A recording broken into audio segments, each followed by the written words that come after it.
The night is quiet when the words arrive, not shouted, not announced to the world, but carried softly, the way truths usually are when they matter most.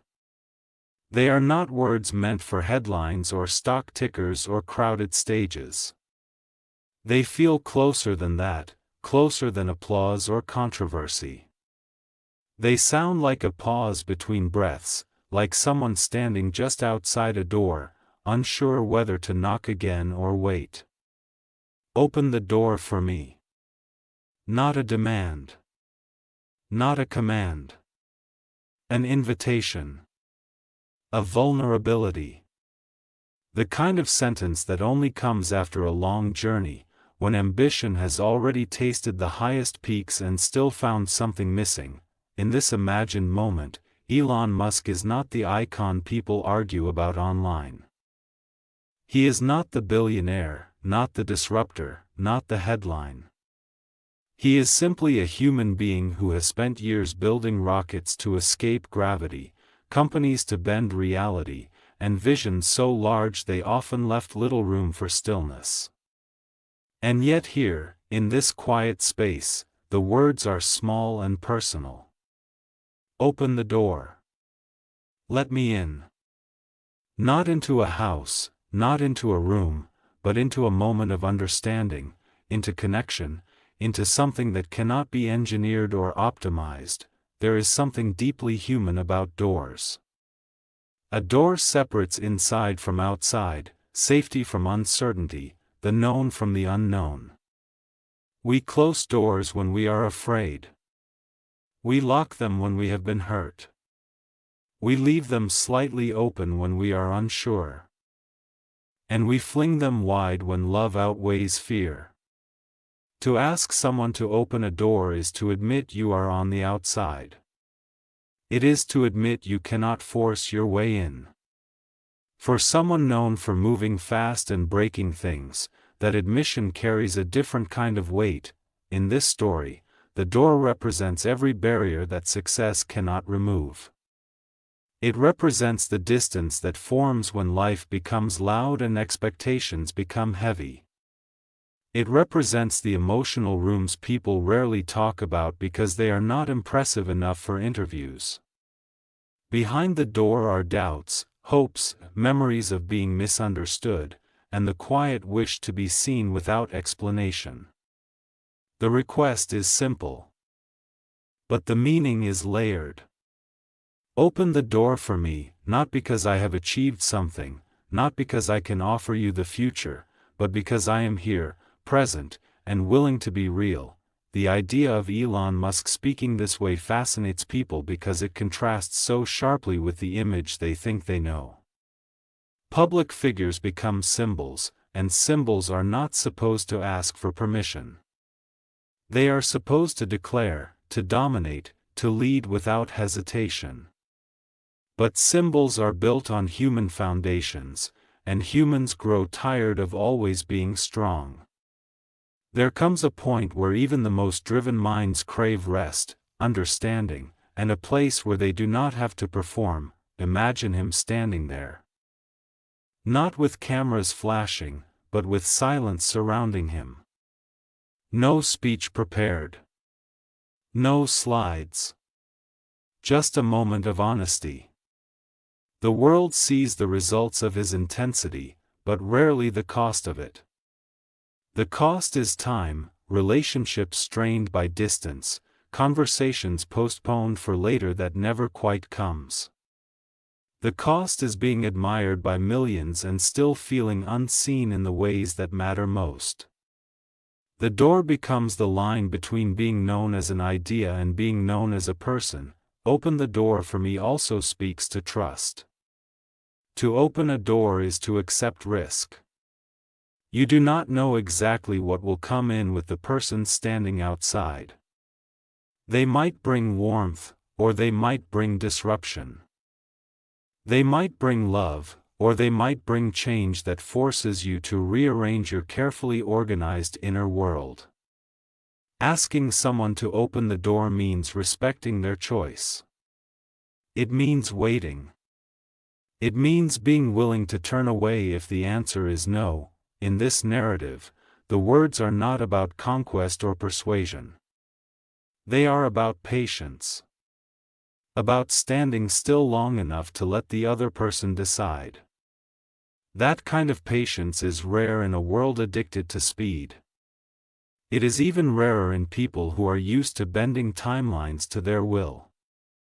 And that is why the sentence feels powerful. It suggests growth. It suggests learning that some doors only open from the inside. There is also romance in the metaphor. But not the shallow kind. Not the cinematic rush of grand gestures. This is quieter, deeper. It is the romance of being willing to be ordinary for a moment. Of saying, I don't need to impress you right now. I just need you to see me. The door becomes the threshold between isolation and intimacy, between being alone with your thoughts and sharing them with someone who might understand. People are drawn to this idea because it mirrors their own lives. Everyone has stood on one side of a door at some point, waiting. Waiting for forgiveness. Waiting for acceptance. Waiting for someone to let them in after a misunderstanding or a long silence. Everyone has also been on the other side. Hand hovering over the handle, unsure whether opening it will heal or hurt.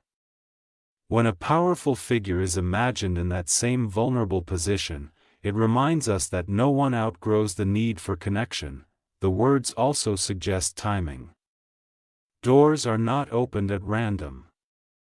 They open when the moment feels right, when the heart is ready. Maybe earlier attempts failed. Maybe the knocking was too loud, too rushed, too full of assumptions. Now the request is softer. Open the door for me. I am not in a hurry. I am not here to take over your space. I just want to step inside and be present with you. In this story, there is no guarantee of what happens next. The door might open slowly. It might creak with hesitation. Or it might stay closed, and that too would be part of the truth. Vulnerability does not promise success. It only promises honesty. And honesty, even when it is not rewarded, has its own quiet dignity. What makes these imagined words most personal is not their emotional charge alone, but their simplicity. There is no jargon, no grand vision of the future, no promise of changing the world. Just a human request. Let me in. Let me be close. Let me share this space with you, even if only for a moment. In a life filled with complexity, simplicity can feel revolutionary. The door could also symbolize the audience itself. The people who watch, judge, admire, criticize. To ask them to open the door is to ask them to look beyond the surface. Beyond the headlines and controversies, and see the person underneath. It is an invitation to empathy. To consider that even those who seem larger than life carry the same fears and longings as everyone else. There is something almost spiritual about standing at a door. It is a pause, a threshold, a moment where choice matters. Once the door opens, things change. You cannot pretend the knock never happened. You cannot unknow what you now know. By asking instead of forcing, the person outside honors that moment. They acknowledge the power held by the one inside. In the end, the imagined scene lingers not because of who is speaking, but because of what is being asked. Open the door. It is a sentence that echoes far beyond one person or one story. It speaks to reconciliation, to courage, to the willingness to be seen without armor. It reminds us that the most meaningful journeys are not always upward or outward, but inward, toward understanding and connection. and perhaps that is why the words resonate.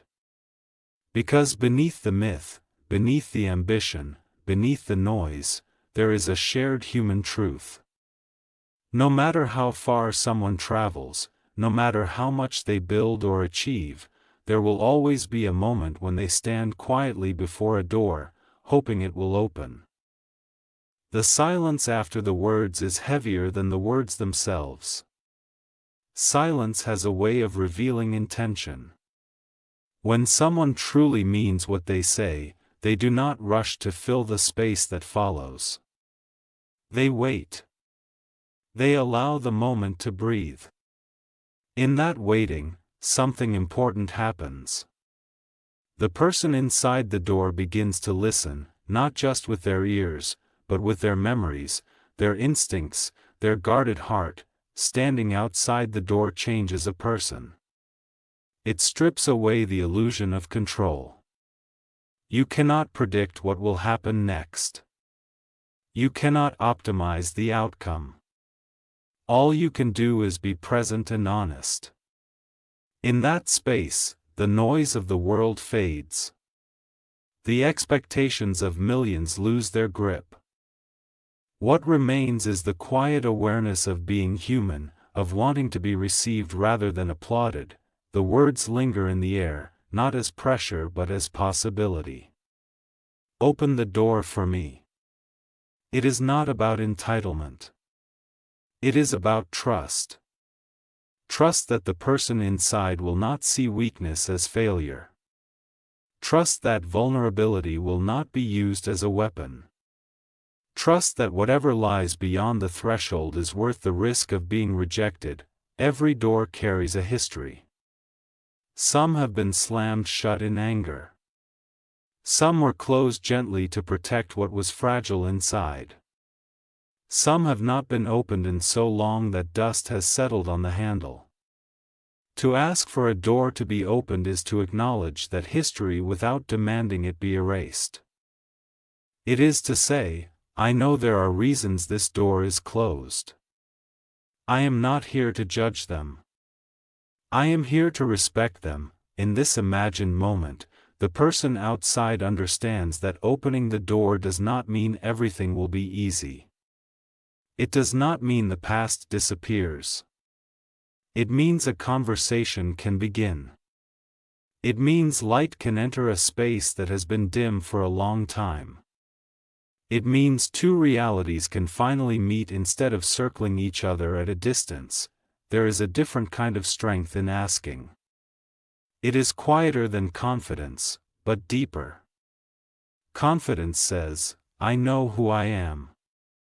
Asking says, I am willing to let you see who I am. For someone known for certainty, this shift matters. It suggests that the journey has led not just to innovation, but to introspection. To the understanding that some breakthroughs happen not in laboratories or boardrooms, but in moments of emotional honesty. The door also protects the person inside. That is easy to forget. It exists for a reason. It has kept pain out. It has allowed healing to happen slowly, privately. When someone asks for it to be opened, they are not just requesting entry, they are asking to be trusted with what is behind it. That trust cannot be demanded. It can only be earned through patience and consistency. Time stretches in this moment. Seconds feel longer. Thoughts surface that were buried under routine and distraction. What would it mean to open the door? What would change? Would opening it mean letting go of control? Would it mean risking disappointment? These questions are not signs of weakness. They are signs of care. Only someone who values what is inside the door hesitates before opening it. The person outside knows this. That is why they do not knock again. They do not raise their voice. They stand still, grounded, accepting whatever comes next. This stillness is its own message. It says, I am not here to rush you. I am not here to overpower your fears. I am here because this matters to me. In a world that rewards urgency, this kind of patience feels almost radical. It suggests a shift in priorities. It suggests that connection has become more valuable than speed, that presence has become more important than progress. It suggests that the person outside has learned something essential, that being let in is a gift, not a right. The door becomes a mirror. The person inside sees reflected not just the one waiting, but themselves. Their own capacity for openness. Their own readiness to trust again. Sometimes the hardest doors to open are not external, but internal. They are the doors we built after being hurt, after being misunderstood, after giving too much and receiving too little in return. When the handle is finally touched, even if it does not turn yet, something shifts. Intention becomes action. Fear meets courage. The door does not have to swing wide all at once. It can open a little. Just enough to let light through. Just enough to see each other clearly for the first time. If the door opens, what enters is not perfection. It is not certainty. It is a person who is willing to be present, to listen, to learn. It is a willingness to sit with discomfort rather than escape it. It is the understanding that closeness requires effort, humility, and forgiveness on both sides, and if the door does not open, the moment still matters. Because asking with honesty changes the one who asks. It reinforces the truth that vulnerability is not a transaction. It is an offering. An offering that remains valuable regardless of the outcome. The words, "Open the door for me," continue to echo, not as a plea, but as a reminder. A reminder that beneath ambition, beneath reputation, beneath the stories people tell about power and success, there is a simple human desire. To be welcomed. To be understood. To step out of the cold distance of isolation and into the warmth of shared presence. This is not the end of the story. It is the threshold. What happens next depends not on status or influence, but on courage. The courage to open. The courage to enter. The courage to stay. The moment stretches further, as if time itself has decided not to interfere. Outside the door, there is no pacing, no checking of a watch, no restless movement. There is only awareness. Awareness of breath. Awareness of the quiet weight carried in the chest. Awareness that this moment, however small it may appear, is not ordinary.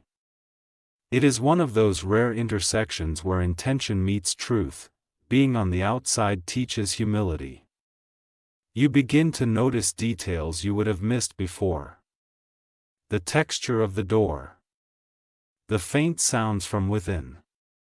The realization that whatever lies behind it has been living its own life, independent of you. This is not about entering to take control. It is about entering to understand. That distinction changes everything. For someone imagined to be Elon Musk, a man associated with certainty and momentum, this pause represents evolution. It suggests that the hunger to build has been accompanied by a hunger to belong. That the desire to change the world has not erased the quieter desire to be known without explanation. The world sees achievements. This moment is about acceptance. Inside the door, emotions rise in waves. Memories surface of past knocks that came with expectations, with pressure, with unspoken demands. Knocks that sounded like ultimatums. This one feels different. It does not rattle the frame. It does not insist. It simply waits. That difference is felt immediately, even if it is not yet understood. The person inside wonders if opening the door will require them to be brave in ways they have avoided. Courage is not only about facing danger, sometimes it is about allowing closeness after learning how to survive without it. Independence can become a shelter, but it can also become a barrier.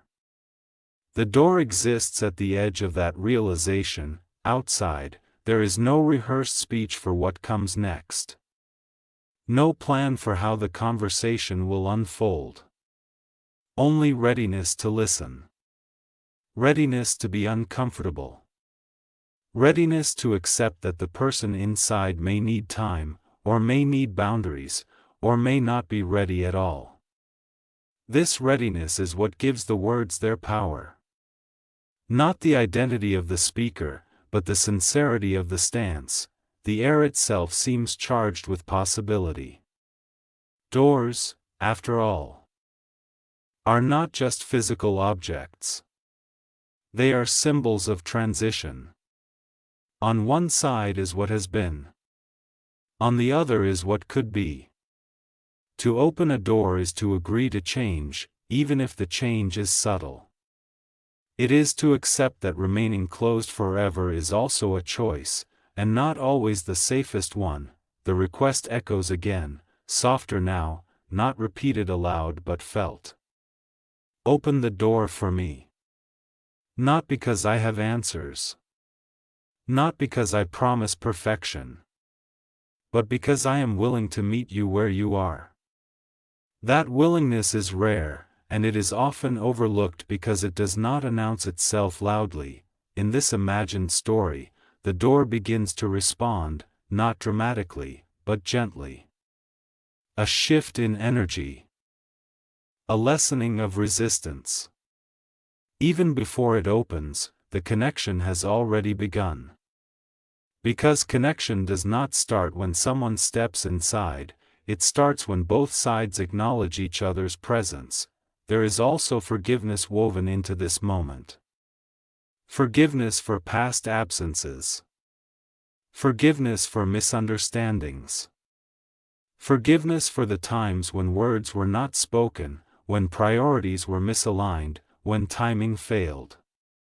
Forgiveness does not mean forgetting. It means choosing not to let the past dictate every future decision. The person outside understands that if the door opens, they will be stepping into a space that requires care. That presence will matter more than performance. That listening will matter more than leading. This understanding is what makes the request feel safe rather than invasive. If the door opens even slightly, light spills out, not blinding, just enough to reveal outlines. Faces soften. Tension eases.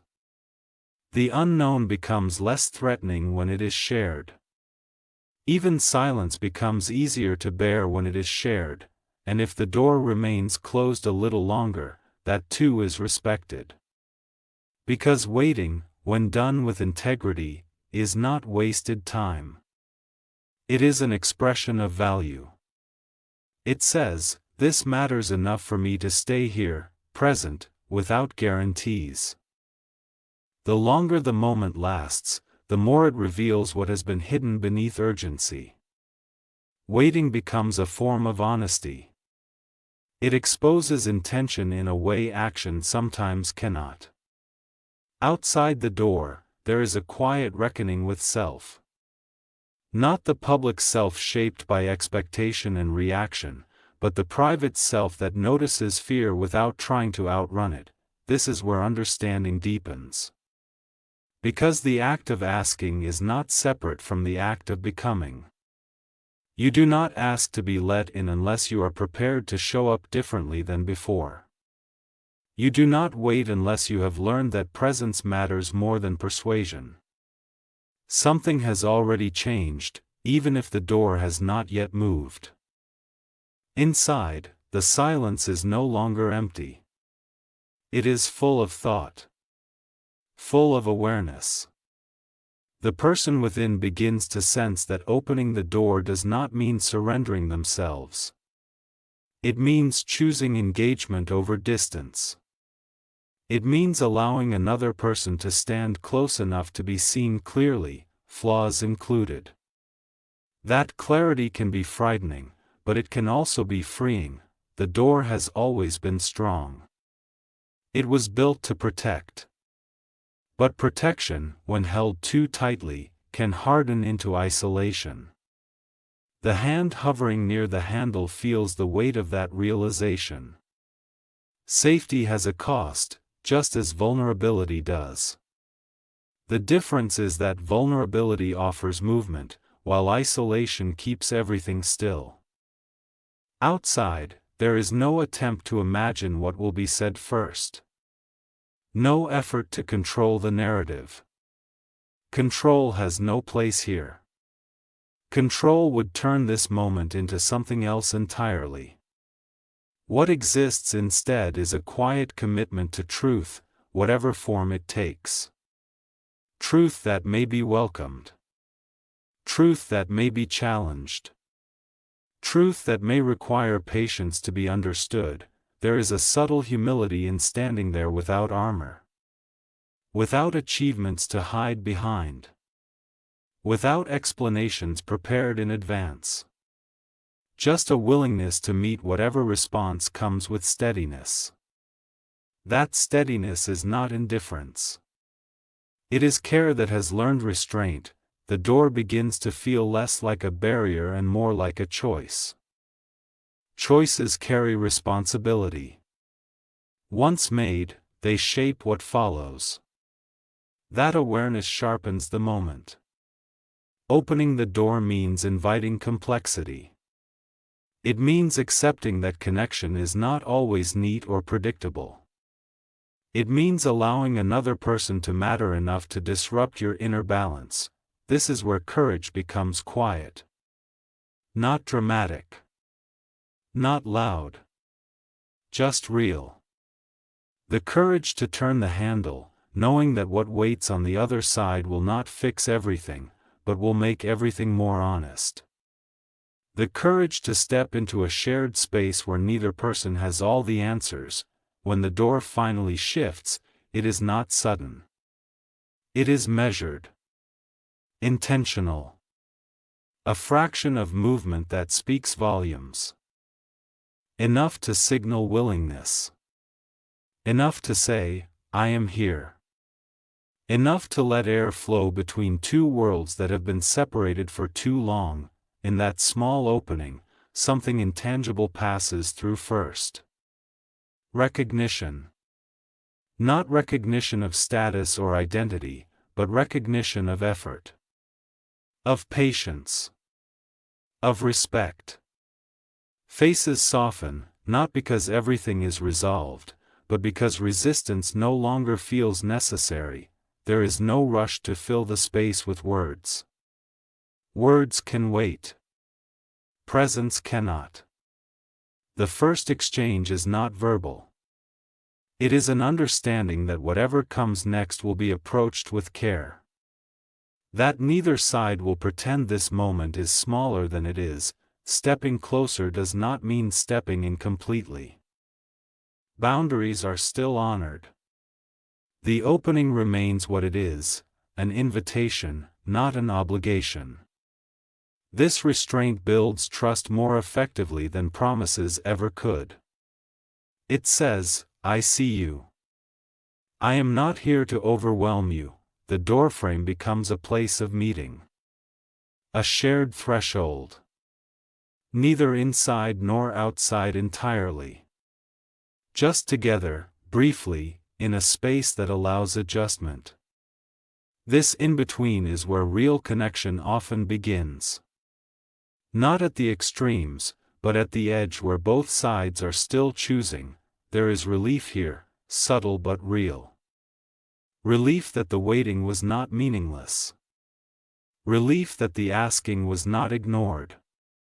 Even if the journey forward remains uncertain, this moment affirms something essential, that honesty still has power. That patience still matters. That being real is not wasted effort. The door does not need to open wider right now. What matters is that it opened at all. That willingness exists on both sides. That the future, whatever it becomes, will be shaped by choice rather than fear, and so the moment settles, not into an ending, but into a beginning that does not announce itself loudly. A beginning marked not by declarations, but by presence. Not by certainty, but by mutual respect. The door stands partially open, and in that simple fact, a new path quietly takes shape. The space that follows is not empty. It is full in a way that cannot be measured. Full of breath shared without words. Full of a calm that comes only after tension has been acknowledged rather than denied. The door remains where it is, neither wide open nor closed, and that balance feels right. Some moments are not meant to rush forward. They are meant to settle. Standing there, on either side of the threshold, there is a quiet understanding that this was never about the door itself. It was about the courage to arrive honestly. About choosing presence over pride. About recognizing that the strongest connections are not built by force, but by consent and care. What enters the space first is not confidence, but humility. Not answers, but attention. The kind of attention that listens without planning the next response. That notices subtle shifts in tone and posture. That respects pauses instead of fearing them. This attention changes the atmosphere more than words ever could. In this moment, the weight of public identity dissolves. There is no need to impress, no need to defend, no need to perform. What remains is simply a person choosing to stay. Staying is its own commitment. It says, I am not here for a momentary victory. I am here because this matters enough to slow down for. The door, once a symbol of separation, now becomes a reminder of choice. It could be opened further, or it could stay as it is for a while. Either option is valid. What matters is that fear is no longer in control. Awareness has taken its place. There is a quiet gratitude on both sides. Gratitude for patience that did not turn into pressure. Gratitude for honesty that did not demand immediate resolution. Gratitude for the simple fact that the knock was gentle, and the response, however small, was real. This is how trust begins. Not with promises, but with consistency. Not with certainty, but with willingness. The future does not announce itself here. It does not need to. The present is enough. The present holds the proof that something genuine has shifted. The person who asked understands now that being let in is not a finish line. It is a responsibility. It means showing up again and again with the same respect. It means listening even when it is uncomfortable. It means remembering that the door can close if care is not maintained.